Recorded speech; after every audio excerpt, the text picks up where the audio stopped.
Giữa lúc bị Trung Quốc liên tục đăng đàn mỉa mai rằng Mỹ là chuyên gia bỏ rơi đồng minh, mà Afghanistan là một ví dụ, và Đài Loan cần coi đó là một bài học khắc cốt ghi tâm, thì ngay lập tức Mỹ đã lên tiếng phản bác lập luận này, nhấn mạnh cam kết với Đài Loan vẫn mạnh mẽ chưa từng có.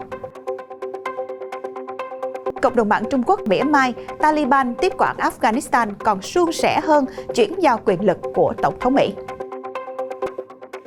Giữa lúc đó lại có tin đồn Mỹ phải phụ thuộc vào Taliban để có thể sơ tán công dân đến nơi an toàn. Tại Afghanistan, Taliban tuyên bố ân xá quan chức Kabul, kêu gọi phụ nữ tham gia điều hành đất nước. Thế nhưng ngay sau đó, phụ nữ Afghanistan biểu tình yêu cầu bảo đảm quyền lợi cho họ.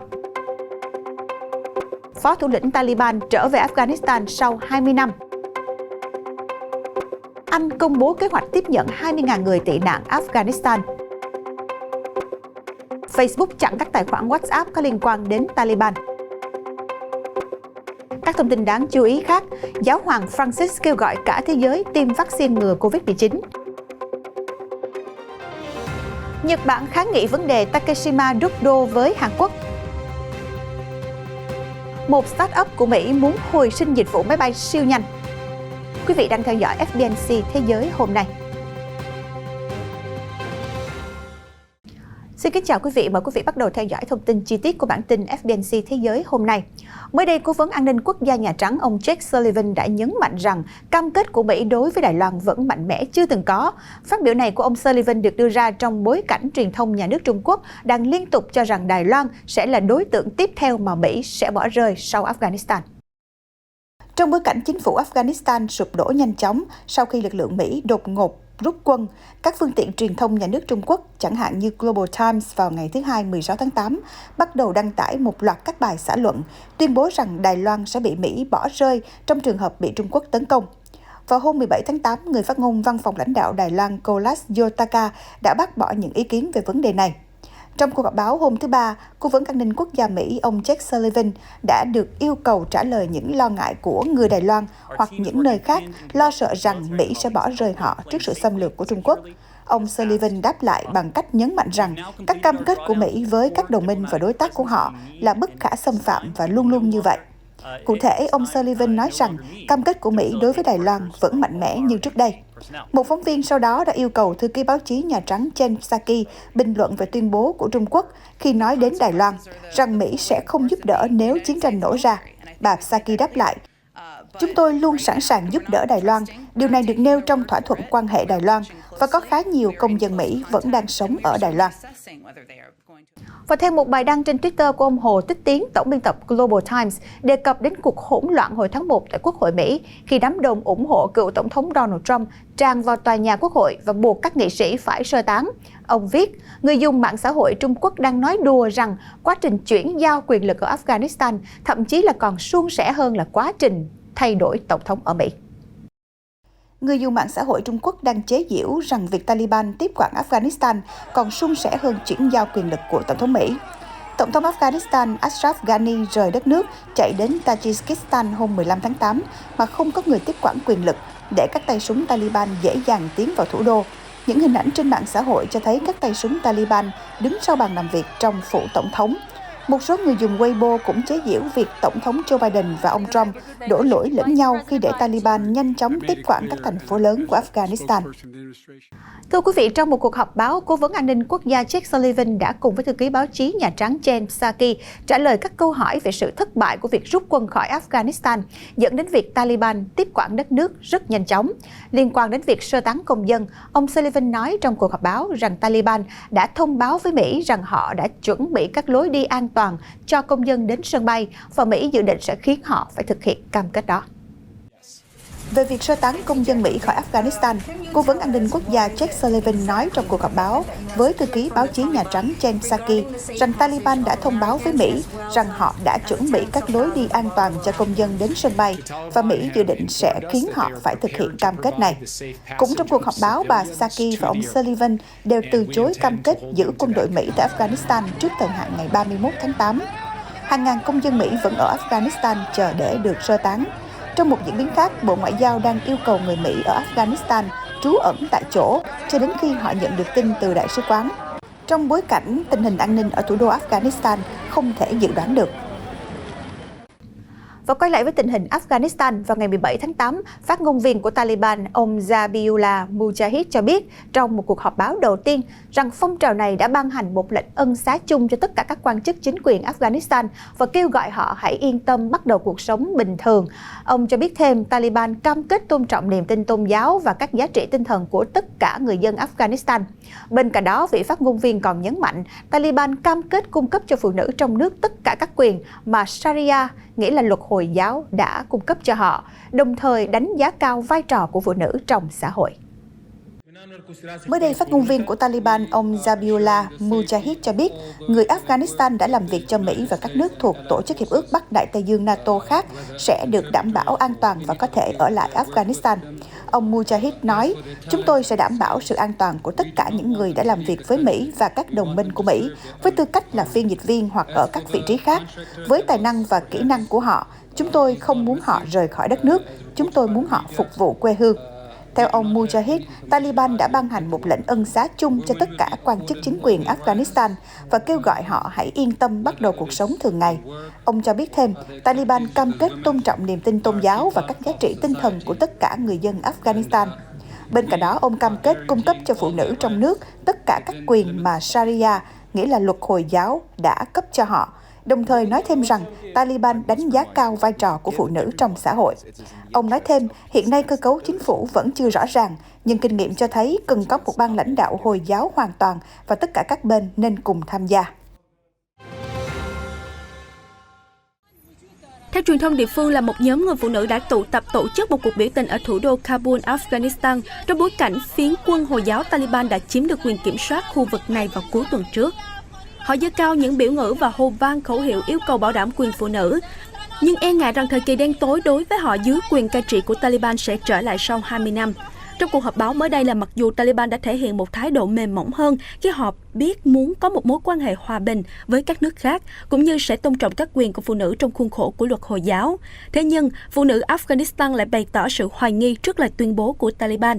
Một số người trong họ đã được yêu cầu bỏ việc trong suốt thời gian Taliban triển khai các cuộc tấn công như là vũ bão trên khắp đất nước. Theo các báo cáo là trong suốt thời gian cai trị năm 1996 đến năm 2001, Taliban đã áp đặt những luật lệ hà khắc, bao gồm cấm phụ nữ đi làm, trẻ em gái không được đi học, hay phụ nữ phải che mặt và đi cùng với một người thân là nam giới nếu muốn ra khỏi nhà.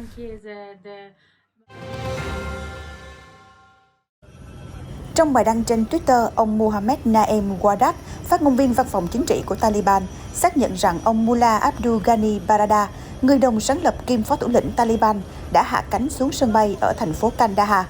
Đây là lần đầu tiên phó thủ lĩnh Taliban có mặt tại Afghanistan sau 20 năm vắng bóng.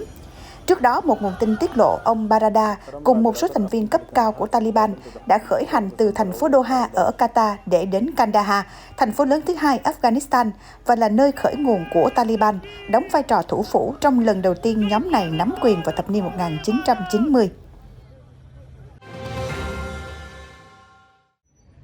Theo hãng thông tấn ZCTK, trước nhiều diễn biến ở Afghanistan, mới đây Tổng thống nước này ông Miloš Zeman đặt ra nghi ngờ về tính hợp pháp và sự tồn tại của Tổ chức Hiệp ước Bắc Đại Tây Dương NATO. Cụ thể, ông Zeman nói, theo quan điểm của tôi, bằng cách rời khỏi Afghanistan, NATO đang dấy lên nghi ngờ về tính hợp pháp và sự tồn tại. Tổng thống Z cho biết, ông không mong đợi một sự cải thiện từ Taliban và ủng hộ việc giúp đỡ các đồng nghiệp người Afghanistan sơ tán đến quốc gia châu Âu này. Theo ông Zeman, cho đến nay, nước này đã đóng góp nhiều hơn cho NATO do các yêu cầu từ Liên minh quân sự. Tuy nhiên, những đòi hỏi từ NATO lại được thúc đẩy bởi mong muốn của các công ty vũ khí nước ngoài. Ngoài ra, ông Zeman cũng cho rằng hiện nay chi tiêu vũ khí của Z nên tập trung vào quốc phòng và mua sắm quốc gia dành cho lĩnh vực quân sự, bởi giờ đây những khoản đầu tư vào NATO sẽ là lãng phí tiền bạc. Tổng thống Mỹ Joe Biden đã trở lại Nhà Trắng vào cuối ngày thứ Ba 17 tháng 8. Khi tranh cãi xoay quanh biến động ở Afghanistan, ông Biden không đưa ra bình luận nào trong lần quay lại này. Sau khi quay lại Nhà Trắng, ông dự kiến sẽ đưa ra những nhận xét về chương trình tiêm chủng và ứng phó với COVID-19. Tỷ lệ ủng hộ ông Biden giảm 7 điểm phần trăm, xuống mức thấp nhất từ khi ông nhậm chức, sau khi chính phủ Afghanistan được Mỹ hậu thuẫn sụp đổ. Cuộc thăm dò được Reuters tiến hành hôm 16 tháng 8 cho thấy 46% người Mỹ trưởng thành tán thành hiệu quả làm việc của Tổng thống Joe Biden, mức thấp nhất được ghi nhận trong các cuộc thăm dò hàng tuần bắt đầu từ khi ông nhậm chức hồi tháng 1. Tỷ lệ này cũng giảm so với con số 53% trong thăm dò tương tự của Reuters hôm 13 tháng 8. Tỷ lệ ủng hộ ông Biden giảm mạnh khi Taliban tiến vào thủ đô Kabul, chấm dứt chính quyền được Mỹ gây dựng 2 thập kỷ qua với chi phí gần 1.000 tỷ đô la Mỹ và hàng nghìn sinh mạng người Mỹ. Tuy nhiên, đa số cử tri Cộng hòa và Dân chủ cho rằng sự hỗn loạn tại Afghanistan gần đây là dấu hiệu cho thấy Mỹ nên rời đi. Trong một tuyên bố mới đây, chính phủ Anh cho biết sẽ tiếp nhận và hỗ trợ tái định cư dài hạn cho những người Afghanistan quyết định rời bỏ đất nước sau khi Taliban lên nắm quyền trở lại. Đối tượng ưu tiên bao gồm phụ nữ, trẻ em gái và các nhóm tôn giáo và dân tộc thiểu số. Theo kế hoạch, thì các nhà chức trách Anh sẽ tiếp nhận 5.000 người tị nạn Afghanistan trong năm đầu tiên và con số này dự kiến sẽ tăng lên 20.000 người trong thời gian sau đó. Kế hoạch trên được công bố sau khi Quốc hội Anh tổ chức cuộc họp khẩn cấp trong ngày hôm qua 18 tháng 8 nhằm thảo luận về những diễn biến tại Afghanistan. Cũng theo nguồn tin này, 900 binh sĩ Anh đã được điều động trở lại thủ đô Kabul với nhiệm vụ hỗ trợ sơ tán công dân Anh trở về nước. Anh là một quốc gia được biết là một đồng minh tích cực trong chiến dịch quân sự mà Mỹ phát động tại quốc gia Tây Nam Á này sau sự kiện ngày 11 tháng 9. Trái ngược với những lo lắng về cuộc đổ máu quy mô lớn, cuộc sống của người dân thủ đô Kabul, Afghanistan dường như trở lại bình thường vào hôm thứ Ba ngày 17 tháng 8, 2 ngày sau khi Taliban tiến công và giành được quyền kiểm soát khu vực này. Tại một trong những khu chợ đông đúc ở Kabul, hầu hết các cửa hàng kinh doanh đều mở cửa vì tình hình an ninh đã dần được cải thiện. Tuy nhiên, thì các chủ cửa hàng lại bày tỏ sự lo ngại về giá hàng hóa ngày càng tăng cao sẽ khiến cho cuộc sống của người dân địa phương trở nên tồi tệ hơn sau chiến tranh và hỗn loạn kéo dài. Giá hàng hóa giờ đây vẫn ở mức cao, một bao bột mì khoảng 20 đô la, một thùng dầu ăn 10 lít là 140 đô la và 7 kg gạo là 3,5 đô la. Giá như vậy là hơi quá. Dưới sự cai trị của Taliban, những người dân Kabul hy vọng rằng giá cả sẽ trở lại bình thường, cũng như bày tỏ mong muốn chế độ mới có thể mang lại hòa bình và ổn định cho đất nước. Vừa qua, Thượng nghị sĩ đảng Cộng hòa ông Marco Rubio đã thúc giục Tổng thống Joe Biden chặn TikTok ở Mỹ sau khi Trung Quốc nắm cổ phần trong một công ty con chủ chốt của ByteDance. ByteDance là công ty mẹ của TikTok có trụ sở tại Bắc Kinh. Vào tháng 6, chính quyền ông Biden đã rút lại một loạt lệnh hành pháp từ thời ông Trump nhằm cấm tải xuống WeChat và TikTok từ cửa hàng ứng dụng Google Apple. Ông Marco Rubio tuyên bố sự hiếu chiến của Trung Quốc cho thấy rõ rằng chế độ coi TikTok là một phần mở rộng của đảng nhà nước và Mỹ cần phải đối xử với nó theo cách đó. Chúng tôi cũng phải thiết lập một khuôn khổ các tiêu chuẩn phải được đáp ứng trước khi một ứng dụng nước ngoài có rủi ro cao được phép hoạt động trên các mạng và thiết bị viễn thông của Mỹ. Bộ Thương mại Mỹ đang tiến hành đánh giá theo lệnh của ông Biden về các mối lo ngại về bảo mật do TikTok, WeChat và các ứng dụng khác đặt ra. Trong một thông báo hôm ngày 17 tháng 8, Facebook cho biết đã chặn toàn bộ tài khoản WhatsApp có liên quan đến Taliban sau khi nhóm phiến quân Hồi giáo cực đoan này giành quyền kiểm soát Afghanistan và tìm cách sử dụng ứng dụng nhắn tin WhatsApp với mục đích hỗ trợ cai trị đất nước. Phát biểu với truyền thông, phát ngôn viên Facebook nói rằng Mỹ đã liệt và trừng phạt Taliban như một tổ chức hoạt động cực đoan toàn cầu. Vì vậy, chúng tôi quyết định cấm Taliban sử dụng dịch vụ của chúng tôi theo chính sách của Mỹ đối với các tổ chức nguy hiểm. Qua đó, một tài khoản đường dây nóng WhatsApp mà Taliban đã thiết lập nhằm tiếp cận các khiếu nại về những vụ việc liên quan đến bạo lực và cướp bóc đã bị Facebook thẳng tay khóa. Facebook cũng cho biết đang tham khảo thêm ý kiến từ một nhóm chuyên gia về Afghanistan, những người nói tiếng Dari, Pashto, bản địa và có kiến thức về bối cảnh địa phương để hỗ trợ định hướng chính sách. Đáp trả trước động thái từ Facebook, Taliban đã lên tiếng chỉ trích và cho rằng đây là hành động ngăn chặn quyền tự do ngôn luận của nhóm này tại Afghanistan.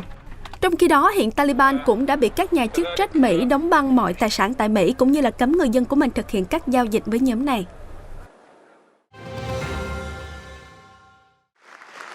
Còn tại Peru vào ngày 17 tháng 8 vừa qua, Ngoại trưởng nước này ông Héctor Beja đã đệ đơn từ chức lên Tổng thống Pedro Castillo sau khi những phát biểu của ông về nguồn gốc của nhóm du kích con đường sáng tại quốc gia Nam Mỹ bị phát tán và gây tranh cãi trong dư luận.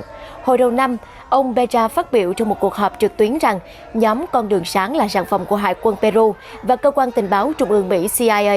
Đến cuối tuần qua, những bình luận này bất ngờ xuất hiện trên một chương trình truyền hình, gây phản ứng mạnh mẽ từ Hải quân, Quốc hội và truyền thông trong nước.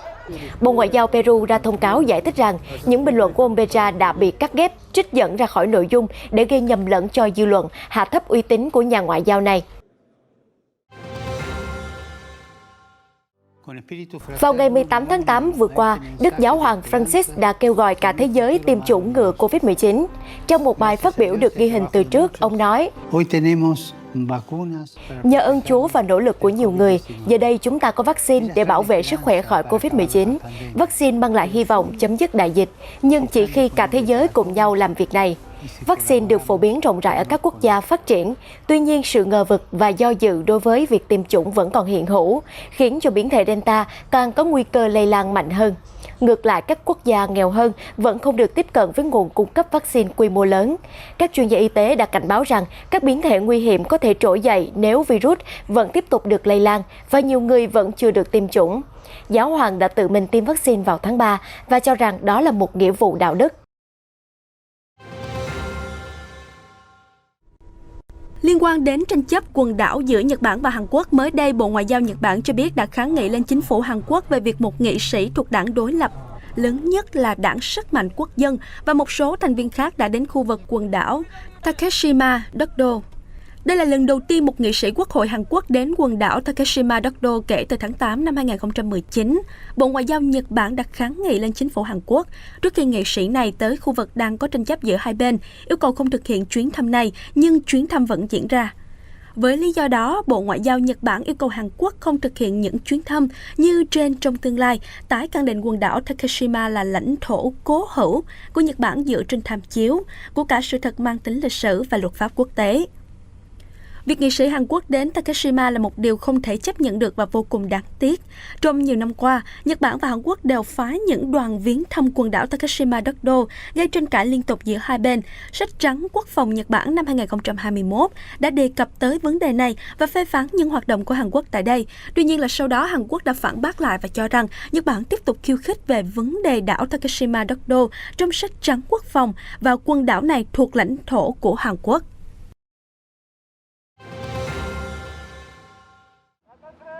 Vào ngày 18 tháng 8 vừa qua, Hoàng cung Malaysia ra thông báo quốc vương nước này, ông Sultan Abdullah Riayatuddin, ông Mustafa Bilal Shah sẽ sớm công bố đề cử cho chức vụ thủ tướng và nhân vật này sẽ đối mặt với cuộc bỏ phiếu tín nhiệm tại Quốc hội. Thủ tướng Muhyiddin Yassin đã từ chức vào hôm ngày 16 tháng 8 sau khi để mất đa số ủng hộ tại Hạ viện. Sau đó là quốc vương Abdullah đã triệu kiến lãnh đạo các đảng phái để tìm thủ tướng mới, đồng thời yêu cầu các nghị sĩ trong Quốc hội giới thiệu ứng cử viên cho chức vụ thủ tướng vào trước 16 giờ chiều ngày 18 tháng 8 theo giờ địa phương. Trong thời gian này, quốc vương Abdullah đã chỉ định ông Muhyiddin làm thủ tướng lâm thời cho đến khi thủ tướng mới được bổ nhiệm. Quốc vương cho rằng thời điểm này không phù hợp để tổ chức bầu cử do tình hình dịch bệnh COVID-19 diễn biến phức tạp. Thông báo của Hoàng cung Malaysia cũng nêu rõ cuộc khủng hoảng chính trị hiện đang đe dọa năng lực lãnh đạo trong thời gian dịch bệnh. Quốc vương Abdullah sẽ chủ trì một cuộc họp đặc biệt vào ngày 20 tháng 8 để thảo luận tình hình đất nước.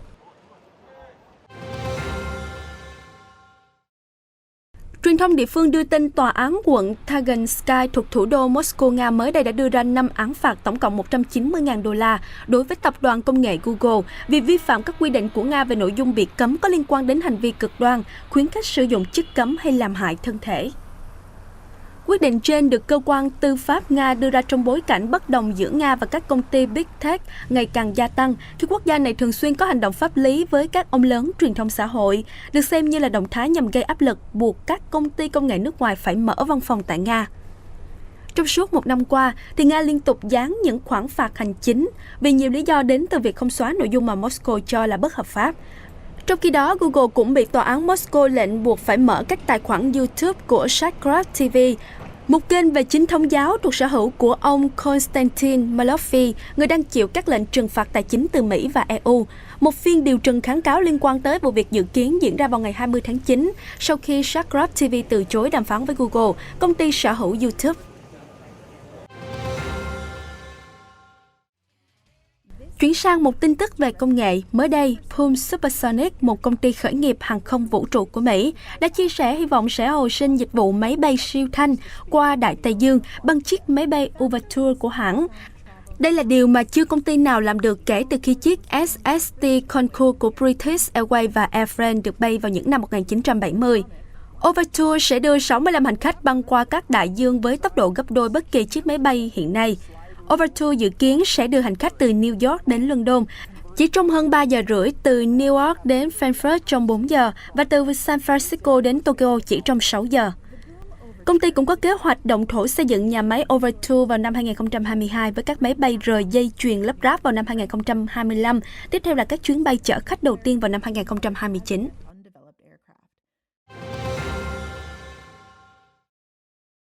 Theo truyền thông địa phương, công ty bò sát Úc ở Somerby thuộc bang New South Wales mới đây đã chào đón một niềm vui mới với sự xuất hiện của hai cá thể sinh đôi thuộc loài quỷ Tasmania. Chúng được chuyển đến đây sau khi chào đời tại tổ chức bảo tồn Oceark trước đó. Anh Hawkwin Hawkins, người đang phụ trách chăm sóc cặp song sinh chia sẻ, hiện tại tôi hơi thiếu ngủ, việc cho chúng ăn vài giờ một lần là một công việc khó khăn, nhưng tôi cảm thấy rất là vui khi mà nhìn thấy cặp sinh đôi phát triển khỏe mạnh từng ngày. Hiện những người quản lý của công viên và tổ chức bảo tồn Oceark đang kêu gọi công chúng giúp đặt tên cho cặp song sinh quỷ Tasmania này. Quỷ Tasmania là một loài thú có túi ăn thịt thuộc họ Tashuridae. Chúng chủ yếu được tìm thấy trong tự nhiên tại đảo Úc Tasmania. Quỷ Tasmania có kích thước của một con chó nhỏ với tốc độ và độ bền đáng kinh ngạc khi đi săn. Ngoài ra thì chúng còn có khả năng trèo cây và bơi lội rất là tốt. Hiện quỷ Tasmania là loài thú có túi ăn thịt lớn nhất trên thế giới, sau khi loài chó sói Tasmania tuyệt chủng vào năm 1936. Thưa quý vị, những thông tin vừa rồi cũng đã kết thúc lại FBNC Thế giới hôm nay. Cảm ơn quý vị đã quan tâm theo dõi. Chào tạm biệt quý vị.